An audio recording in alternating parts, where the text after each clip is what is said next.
தமிழக வெற்றிக் கழக தலைவர் விஜய் போட்டியிடக்கூடிய 2 தொகுதிகளின் பெயர்கள் குறித்த தகவல் ஒன்று தற்போது வெளியாகியுள்ளது. மேலும் தாவேகாவில் உள்ள முக்கியமான நபர்கள் போட்டியிடக்கூடிய தொகுதிகள் குறித்தும் தற்போது பேசப்பட்டு வருகிறது. அது பற்றி தற்போது பார்க்கலாம். தமிழக வெற்றிக் கழகம் தொடங்கப்பட்ட பின் முதற்கட்டமாக 2026 தேர்தலை இலக்காக வைத்து விஜய் தனது காய்களை நகர்த்தி வருகிறார். மாநில மாநாடுகள், அவ்வப்போதான அறிக்கைகள் என்பதை தாண்டி கடந்த ஆண்டு செப்டம்பர் முதல் மக்கள் சந்திப்பு நிகழ்ச்சிகளை மேற்கொண்டு வருகிறார் விஜய். இடையில் ஏற்பட்ட கரூர் கூட்ட நெரிசல் உயிரிழப்பு சம்பவத்தால் சுமார் 1 மாத காலமாக முடங்கியிருந்த தமிழக வெற்றிக் கழகம் மீண்டும் தங்களது பணிகளை தொடங்கி முழு மூச்சாக மேற்கொண்டு வருகின்றனர். ஜனநாயகன் பட விவகாரம், சிபிஐ வழக்குகள், கூட்டணிக்கு யாரும் வராதது, விஜய் மனைவியின் விவாகரத்து விவகாரம் என தடைகள் பல இடைமறிக்கும் போதும் கட்சி பணிகள் சுணக்கமில்லாமல் செல்வதாகவே பார்க்கப்படுகிறது. இந்நிலையில்தான் மார்ச் 2வது அல்லது 3வது வாரத்தில் தமிழக வெற்றிக் கழகத்தின் வேட்பாளர் பட்டியல் வெளியாகும் என தகவல் பேசப்பட்டு வருகிறது. முன்னதாக வேட்பாளர் தேர்வு பணிகளை விஜயே மேற்கொண்டு வருகிறார் என தெரிவிக்கிறது பனையூர் வட்டார தகவல். இத்தகைய சூழலில்தான் விஜய் எந்த தொகுதியில் போட்டியிட போகிறார்,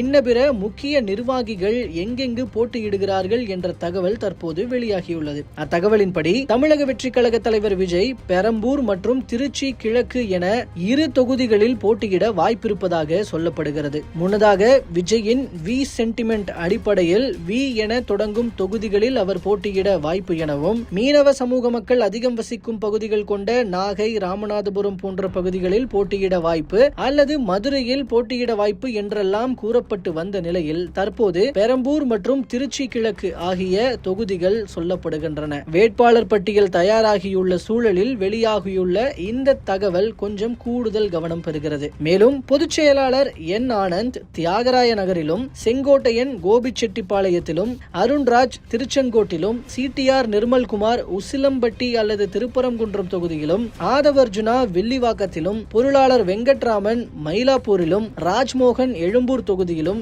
ஜேசிடி பிரபாகர் அம்பத்தூரிலும், முன்னாள் அமைச்சர் கூப்பா கிருஷ்ணன் ஸ்ரீரங்கத்திலும், கூட்ட நெரிசல் வழக்கில் கைதான மதியழகன் கரூரிலும் போட்டியிடப் போவதாக தகவல்கள் கசிந்துள்ளன. பல்வேறு கணக்குகளின் அடிப்படையில் உரியவர்களுக்கு இந்தந்த தொகுதிகள் ஒதுக்கப்பட்டிருக்கலாம் என பார்க்கப்படும் நிலையில் வேட்பாளர் பட்டியல் வெளியாகும் போது மேற்கூறிய தகவல்களின் உண்மைத்தன்மை தெரிந்துவிடும்.